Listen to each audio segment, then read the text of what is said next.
పెద్దపల్లి జిల్లాలో ప్రకృతి అందాలు పరవళ్లు తొక్కుతున్నాయి. గత 2 రోజులుగా కురుస్తున్న భారీ వర్షాలతో సబ్బితం గౌరీ గుండాల జలపాతం ఉప్పొంగి ప్రవహిస్తూ ప్రకృతి ప్రేమికులను విశేషంగా ఆకట్టుకుంటోంది.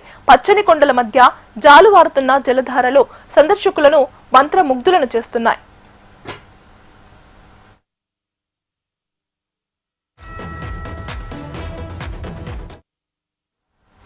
పెద్దపల్లి మండలంలోని సబ్బితం గౌరీ గుండాల జలపాతం ఉప్పొంగి ప్రవహిస్తోంది. కొండల నడుమ తెల్లని నీటి ధారలు ఉరకలు వేస్తూ ప్రవహిస్తున్న దృశ్యాలు సందర్శకులను ఆకట్టుకుంటున్నాయి. జలపాతం చుట్టూ విరాజిల్లుతున్న పచ్చదనం, చల్లని వాతావరణం, మేఘాల మధ్య నుంచి జాలువారుతున్న నీటి ప్రవాహం ప్రకృతి సోయగాలను మరింత అందంగా తీర్చిదిద్దుతున్నాయి.